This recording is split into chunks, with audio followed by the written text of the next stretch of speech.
Guys, welcome back to my channel.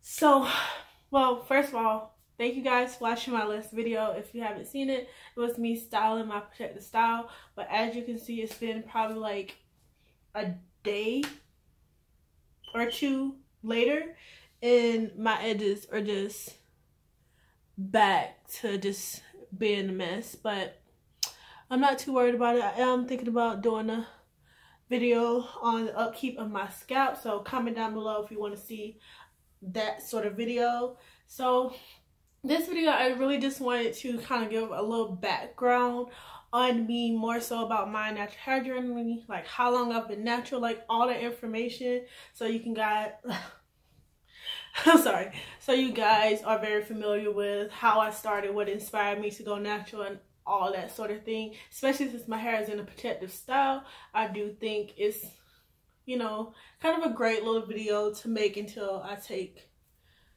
these little faux locks out.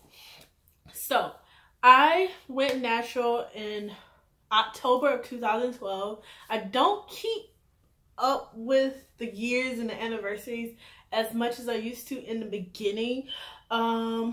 So in October of this year, it would be 7 years natural. That is a long time. And I've cut my hair 3 times while I've been natural. One was a big chop. One was just a shape up for the shape of my hair. And then another one was a second big chop that I really didn't want to do. So, okay. So in freshman year of college, I was a college freshman in 2011. I met my best friend, my roommate, who is now my best friend, and she was a newly 4C natural. Like, she just did her big chop, like she had a teeny weeny afro, like, and she was all about like natural care, like natural hair care, natural skin care, like all of that.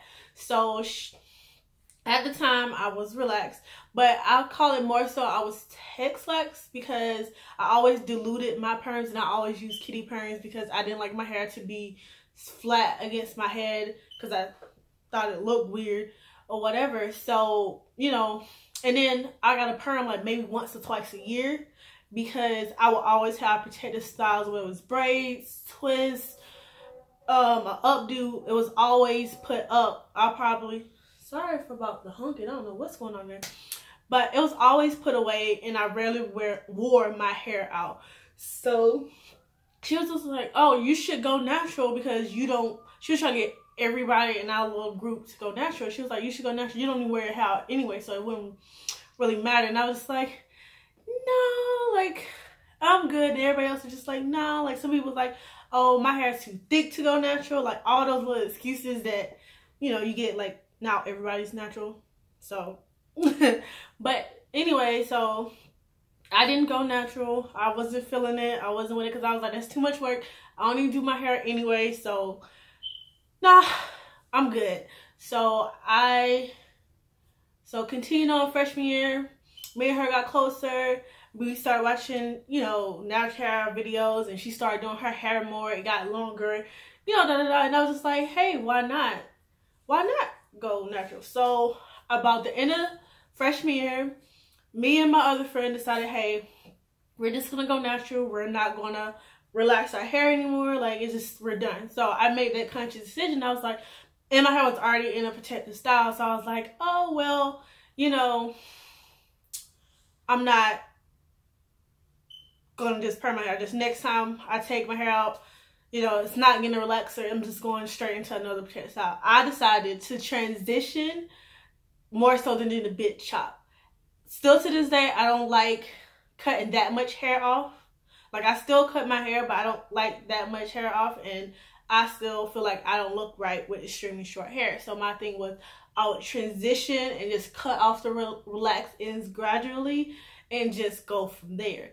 So with that, about a couple days before the last day of living on campus, because classes were already over, getting ready for summer break, I was supposed to go to my aunt's wedding, and I was just going as a guest.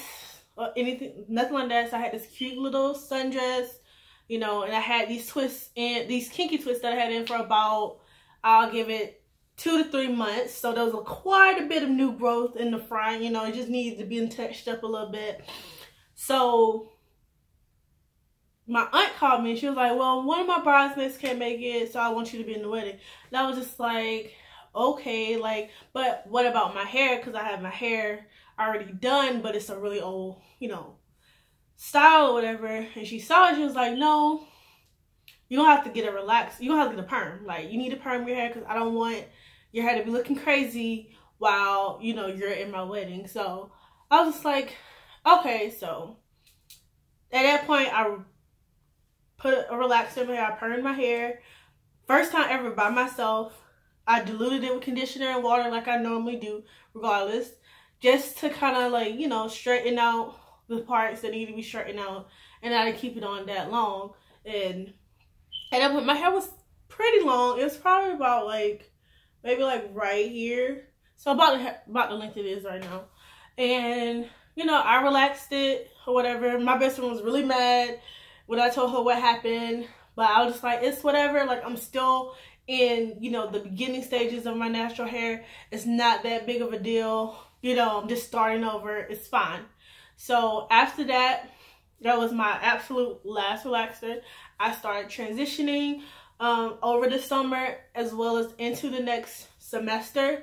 That October of 2012, I ended up big chopping. I kind of wanted to, but at the same time, I didn't. I was still, you know, going through the motions of, you know, deep conditioning my hair, like getting used to doing my hair a lot more, you know, and all this stuff. And I would play with my friend and be like, oh yeah, cut my hair. And she, you know, she'll trim the ends. And I'd be like, just cut it all off. And then when she get close, I'd be like, nah, never mind. I don't want to do it. That time, she kind of went a little fast and just like chopped like a big section out of the back. And I was just like, I was really, really upset because I really didn't want my hair cut. But I was like, since you already did that, just cut it all off. So she cut it all off. I had probably like maybe an inch and a half worth of hair. But I kept a bang section right here because I ended up getting like a quick weave because I did not feel comfortable at all with my hair being that short or anything like that. So I went ahead and got a quick weave and kind of just had that hair part out. Then after that, because I'm not a big fan of quick weaves at all, that style probably lasted maybe 2 to 3 weeks. And then I literally wore a hat for the rest of the semester. I would have a little bang and then I would just have a hat. And I would straighten out that bang, but everything else would be, you know, in a fro because it was too short to do anything with. I couldn't twist it or anything like that. So I just let it be. It was still moisturized, but I wore a hat all the time. In beginning of 2013, I got a protective style. I got some kinky twists to just pass the time, but I felt a difference in my hair. Like when I was relaxed and I would get like a protective style, I can literally like have that thing in for months. Like taking good care of my hair, not looking funky or nothing like that, but I would have it in a good 2.5, 3.5 months and be fine because I'm just like, I don't want to deal with my hair. But when I went natural and I got a protective style, I really, after a week, I wanted to take it out. Like, and I'm just like, why do I want to take it out? Like, I usually can go like months, like without taking these out when it's absolutely necessary that I need to like, you know, cleanse my scalp and just do a whole little thing, you know, and then get my hair redone a week later. So it was a little weird experience to me. I kept those in probably a month. If I remember correctly, it was like a month I kept them in. And then after that, like my hair grew a little bit, like it started to get some length. I could start twisting it. I can start, you know, wearing it into a curly froze type situation. So that's what I started to do. And I gradually started to like love my hair. Like I would do my hair, I would do my roommate's hair. We would just be doing each other's hair and I would be watching all these like natural hair YouTubers. At first, I honestly thought my curl pattern was 4C. that's what my best friend's hair is 4C, and I loved her hair, and I was like, well, my hair is going to come out 4C. As you can see, my hair is not 4C at all, and don't get me wrong, I do love my hair, but I did want my hair to be 4C. I did want 4C hair. That's just the kind of hair. My best friend was like, well, I want your hair. So we're just like, it's fine, it's fine. So when my hair grew out really, really fast, once I started learning how to take care of it, I started using, you know, products that work well with my hair. Like, I found out, like most naturals do the hard way, everything don't work the same for everybody's hair. That much is true. So once I got a hold of products that my hair liked, my hair started to flourish. I started learning new things with my hair, doing new things with my hair. Same thing with my roommate. I would have her do my hair. Like, if I wanted to protect, if I wanted a protective style, I let her do my hair because I trusted her to do my hair. When I was a year natural, I went to a salon to get my ends trimmed. This is before my roommate or myself started trimming my own ends. It was a crazy experience. She didn't know what she was doing, but it was fine. I kind of figured that would happen because it was somebody back home who wasn't used to dealing with kinky curly hair, so it was forgivable or whatever. By the way, if you haven't watched my worst salon experience story, you need to go watch that. It should be down below. I'm gonna try to remember to put it somewhere for you guys to kind of like have easier access to it. Anyway, after that, I decided to dye my hair. I did a box dye. I did like a honey blonde brownish color. It came out really light, but not like blonde. It came out really nice. It was a really nice color. Like, at that point, I had lost some weight. My hair was big, girl. You couldn't tell me nothing. I was like this big, and my fro was like this big. It was a lot. Like, it was really, really a lot. And everything was fine. Like, I was taking her hair. I was going in between protective styling. My go-to protective style, always to this day, is mini twists. Like, once I started doing mini twists, that was it. It was a style for a couple weeks without me going to buy weaves to put in my head. It was something that gave me easy access to my hair so I can do styles with it, and I can take it out and rock a little mini twist out sort of thing. The only issue with the mini twist is that the things are like this big, and to detangle that is just not a great experience. So fast forward, I was about, let's see, like 2.5, almost 3 years natural. We all decide that we're going to bleach our hair. We want a change in color. We want everything. We're tired of our dark hair. And at that point, my dye had like grown out of my hair and faded out and all that stuff. So we decided to bleach our hair. So with that, we bleached our hair. At first, I only bleached the back of my hair, which at the time I didn't realize that the back part of my hair was a way looser curl pattern than the top part of my hair. As you guys can see, like this part, when my hair is wet, it hangs really low, while this is kind of like shrunken. It's like a mullet type situation going on. That's how big of a curl difference we have here, and it's just, I hate it. I hate it. I really do. But so when I bleached this part, the curl patterns loosened even more, and I was just like, I don't know, like what's going on? So I ended up bleaching parts of the front, not all the way to the root. Like, that wasn't our intentions, more so halfway down the strand of hair to the end, because we didn't want it to be close to our scalp because we didn't know what we were doing. But we bleached our hair, and it came out pretty nice. We ended up, when Manic Panic was a big thing, we ended up getting like a whole bunch of Manic Panic and just like putting together colors and what colors we wanted. And that's what we did. Like, and that's how we, you know, dyed our hair. Like, my best friend did like purple and blue. I did like this turquoise green color, which I ended up not liking because I don't like green, but I thought it was going to come out more blue. But with the yellow of my hair, it didn't quite add up. And my other friend, she did like a red. She did like streaks of red in her hair. She didn't really bleach her entire head. So I had my hair bleached, and it was a pretty good, like, I kept up with the maintenance of my hair just like I did with the box dye.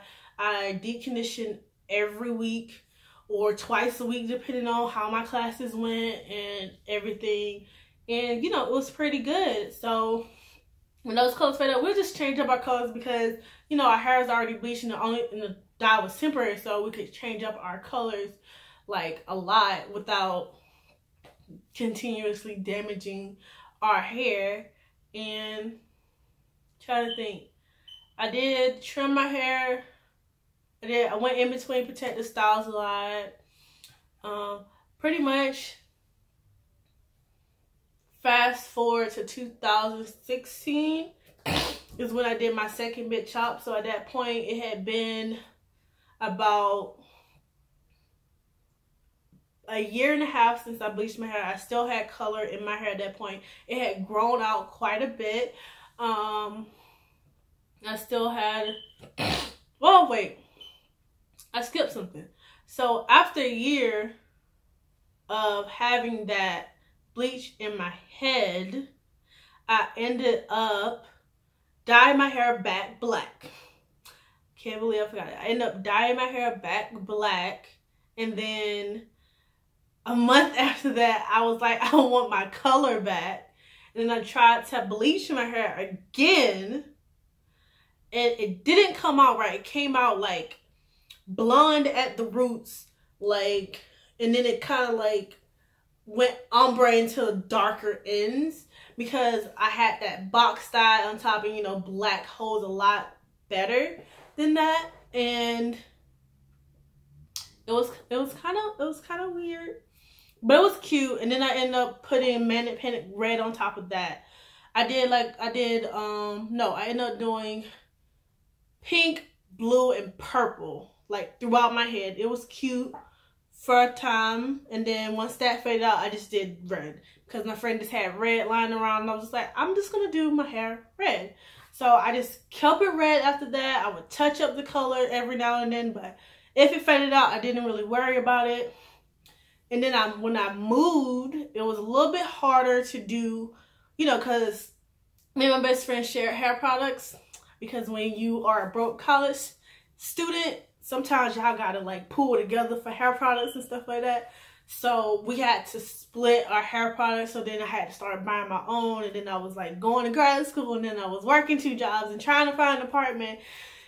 It was a lot going on. So I ended up having somebody up here do my hair, which, you know, during this whole journey, I only had one person doing my hair, whether it was protective style or just I was too lazy to do my hair. So the lady did my hair. She did a crochet style similar to this and whatnot, and it was really cute. I really liked it. It was really cute or whatever. But I didn't go through my proper protective style process before I got to her because I had so much going on. So I ended up having to use an old twist out that I like combed out instead of me moisturizing, making sure my hair is great and blown out beforehand, so it's easier when I take it out. So my hair was like still kind of in this curly state. It wasn't extremely moisturized as it should have been when I got it done. So when I took it out, I had the hardest time taking it out because she did the braids so small, so tight, so intricate that it took me a couple days to do it. And when I would take something out, I would put it in a ponytail and then put conditioner and move on instead of like properly tangling it, which caused for my hair to mat in the front. So I did everything within my power to get it to like be unmatted, and I had to end up just cutting it off. And when I cut that matted part off, I had to cut the rest of my hair to fit the part that I cut, which I still think, which was very like right here in the front. I still think that the rest of my hair is extremely longer than the front, but it is what it is. And I really had to start my natural hair journey all over again. That's really when I started my YouTube, because I was like, hey, I wanted to do YouTube. I started my natural hair journey over, so why not? So I can go back and see like how my hair has progressed throughout this time. And it is now almost 3 years later, and my hair is about at the same length it was when I cut it. So I can't be mad. And you know, I have a YouTube channel that I can, you know, try out styles on and get people's opinion about it and all that stuff. So I think it came out great. So that's my natural hair journey up to now. I hope you guys have enjoyed this video. If you've been through any of the things that I've been through on my natural hair journey, please comment down below. I'm sorry this video is so long. I honestly did not think it was gonna be this long. I wish I kind of would have divided it up in 2 parts, but I'm not finna worry about it. But yeah, I hope you sit through this video. If not, I understand. If you sat through this video, go ahead and comment down below that you watched this entire video. And I will see you guys in my next video. Bye.